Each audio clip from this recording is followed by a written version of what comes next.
हाय नमस्कार सगळ्या भावा बहिणींना। आज उशीरच झाला जरा व्हिडिओ टाका भावा बहिणींनो।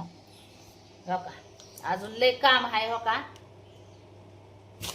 साड्यांना फॉल जम्पर शिवून टाकल्यात। पहाटापासून काम चालू असतंय। आता मसाल्याचं 2-3 दिवस झालं म्हणजे मसाला तयार केलेला आहे। आज पण दाजी तुमचं कुरिअर पाठवायला गेल्यात। तर मसाल्याला तर तुम्हाला नंबर दिलेलाच आहे ऑर्डरसाठी। तर ज्या भावा बहिणींना गावाकडच्या मसाल्याची चव घ्यायची त्यांनी नक्की ऑर्डर करा। बरं जाऊ दे, आता ही रोजचं बिझनेस जर चालूच आहे। आपलं काम तर चालूच आहे, काम काय बंद नाही। तर तुम्हाला सांगते, तुम्ही तर बघितलंय माहेरला मी किती आता आई गेलेली आपली म्हणजे 7-8-9 महिने झाला असतात। मी अजून काय माहेरात पाऊल नाही टाकला, पण योगी मात्र तिथं असतीच, तुम्हाला माहिती आहे। आणि मी बरेच दिवस झालं मी त्यांची कुणाची नावं घेत नाही, काय नाही। मी बंद केलंय नावं फिवं घ्यायची। का तर तुम्हाला सांगते, मी काय गोष्टी जर चांगल्या कधी काय सांगायला गेलं ना की मला येड्यात काढते ती। आणि सोशल मीडियावर पण अशी लोक आहे की त्यांना म्हणजे जर मी 4-2 गोष्टी त्यांना चांगल्या जरी सांगितल्या तरी मला टार्गेट करते ती आणि त्यांना पुस देतात, अशी करतात। सोशल मीडियावर पण अशी लोक आहेत भाऊ बहिणींनो।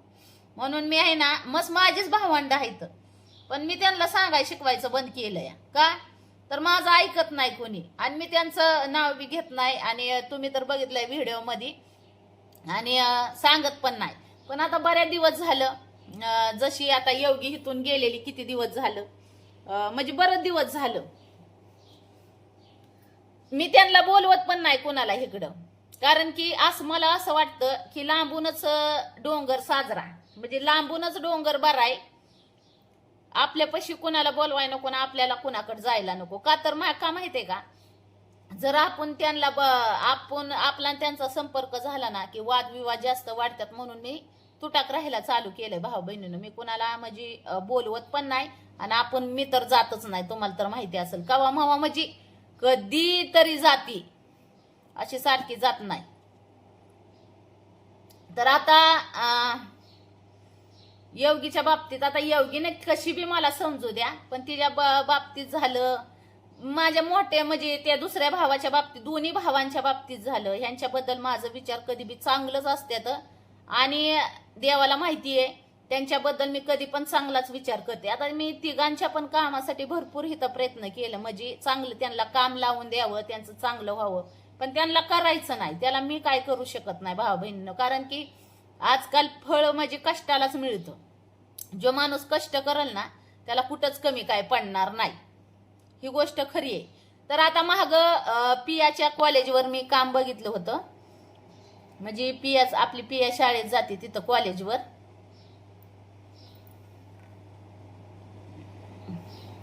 तर पियाच्या कॉलेजवर आता तुमचं दाजी पण घरी आहे, तर बऱ्याच दिवस झाला आता मसाल्याचा पण व्यवसाय चालू केलेला आहे।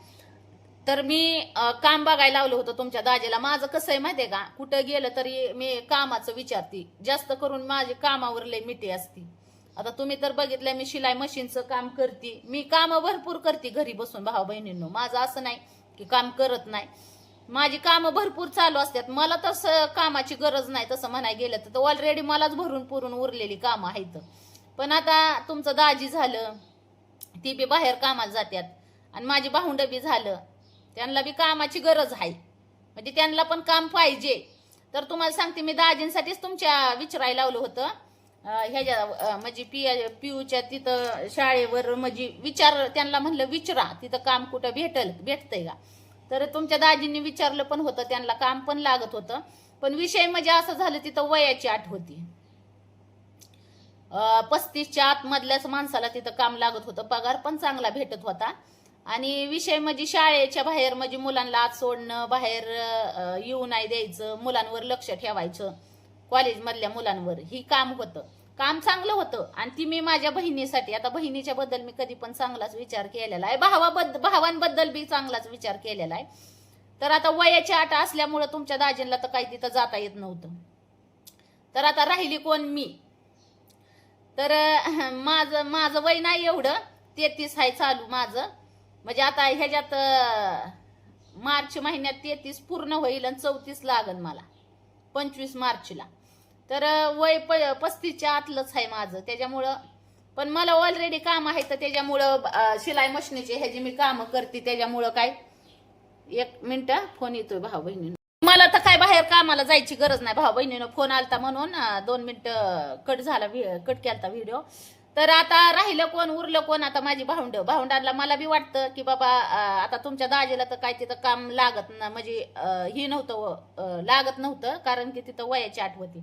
म्हणून मी आधी केला बारक्या भावाला फोन.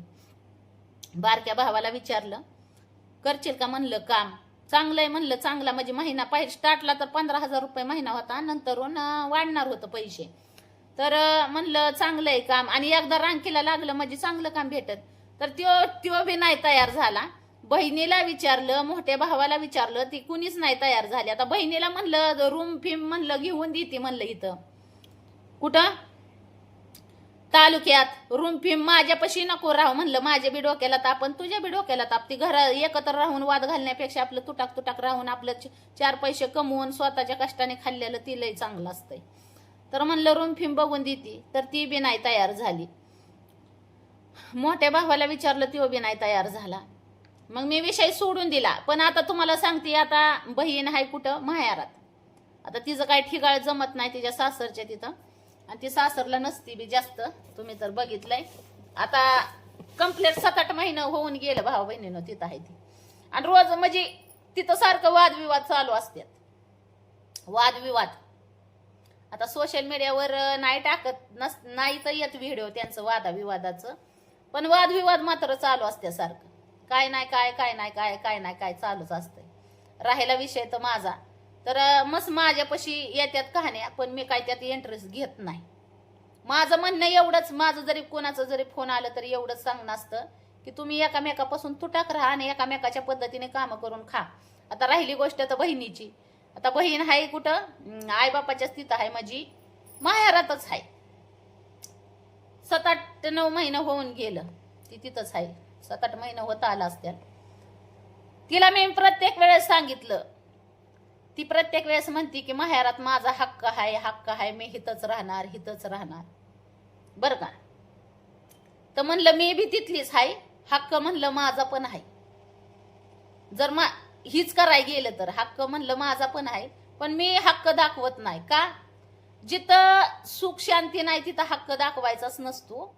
आणि जर आपल्याला जिथं किंमत नाही तिथं पण आपला हक्क नसतो भाऊ बहिणींनो. मी ही प्रत्येक वेळेस तिला सांगितलेलं आहे.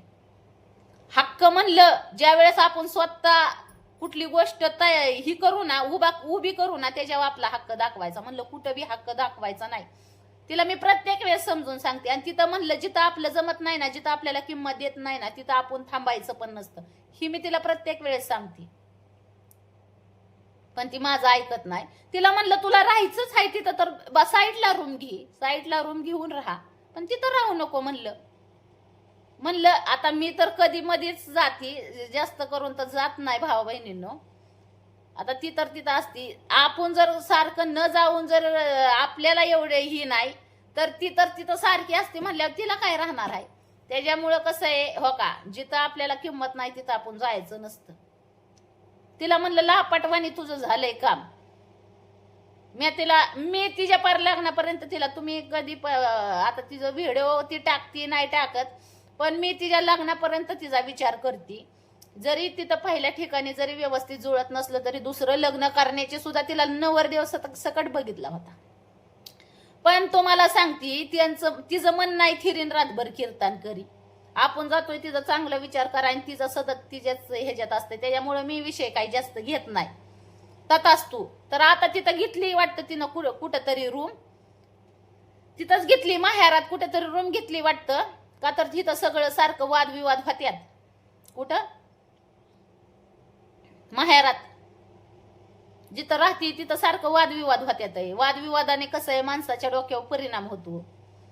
तुम्ही तर बघितलं, भरपूर अशा घटना होऊन गेल्यात वादविवादात. त्याच्यामुळे तर आपण तुटा खाय भाऊ बहिणीनं. मला कोणी काही म्हणू द्या, मला वाईट म्हणलं तरी चालतं. माझं कसं आहे माहितीये का, चटणी भाकरी असावा पण शांत वातावरण असावा. आणि माणसाला माणूस ओळखणारा असावा, माणसाला माणूस किंमत देणारा असावा, माणसाची इज्जत करणारा असावा. माणूस माणसाची कदर करणारा असावा, असं ठिकाण असावं. लांबची माणसं एवढी इज्जत करतात, नात्यात तर काहीच ही राहिलं नाही, रस राहिला नाही. आणि कुठल्याच नात्यात आहे ना म्हणजे विश्वास तर पूर्णपणे गमावलेला आहे. त्याच्यामुळे तो विश्वास तर नाहीच राहिलेला. तर तिला मी प्रत्येक वेळेस सांगते, तुला तिथं जरी राहायचं असेल तुझं तरी तू स्पेशल रूम घे आणि राहा, म्हणजे साईटला राहा. नवऱ्याला बोलव, नवरा जर तुझा येत असेल तर नवऱ्याला बोलव आणि साईटला राहा. कसं आहे, तुटाक राहिल्याने कधी बी चांगलं असतं. मग आपलं करून खायला सुद्धा, आता तिथं जरी राहिली तरी तिचं स्वतःच करून खाते ती, त्यात काय वाद नाही. मला जत्रेला मागं बोलवत होती तरी पण मी गेली नाही. तर आता रूम घेतली म्हणल्यावर बघू म्हणलं 4-8 दिवस जाऊन यावं तिचं नीटवाकडं करून. आता घेतली म्हणती रूम, शिळी घेतली एक, 2-3 करडं झाल्यात तिला. हो का भावा बहिणीनो, कुणा वाचून कुणाचं जीवन थांबत नाही, बरोबर का नाही. आई गेली, बाप गेला, विषय संपला. प्रत्येकाचं जीवन आहे ना, प्रत्येकाच्या जीवनात अशा गोष्टी घडत असते ते. मग कुणाचं जीवन कुणासाठी थांबतं का? नाही थांबत. आपलं बी जीवन कुणासाठी थांबवायचं नाही. जीवनात आपल्या हो का प्रत्येकाच्या जीवनात संकट येत्यात जात्यात. तर आता बहिणीने घेतली रूम, बघू 4-8 दिवस जाऊन यावं फिरून म्हणलं तिच्याकडून सेटलमेंट करून.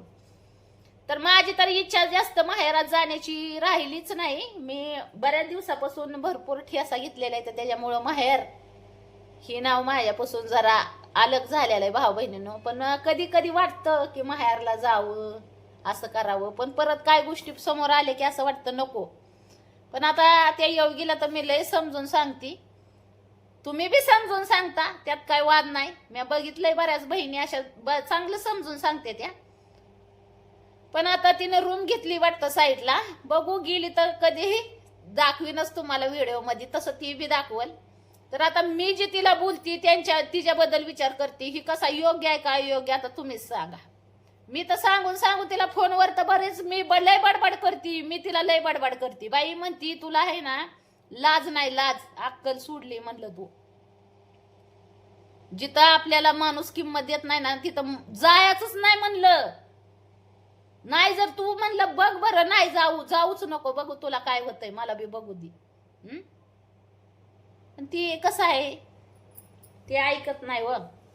त्याच्यामुळं भाऊ बहिणीनं आता काय बोलू मी, तरी कटाळली मी. पण तिला सांगू इथं काम बघितलं, काम नको करायला म्हणती. चांगलं हो 15,000 रुपये महिन्यानं, म्हणलं तुझं कल्याण होईल म्हणलं, जीवाचं कर म्हणलं. इथं तालुक्यात आमच्या काम बघितलं, आणि ती बी शाळेवर काम. शाळेवर 15,000 रुपये महिना, फक्त पोरं आत बाहेर सोडायची, तरी बायानं ऐकलं नाही.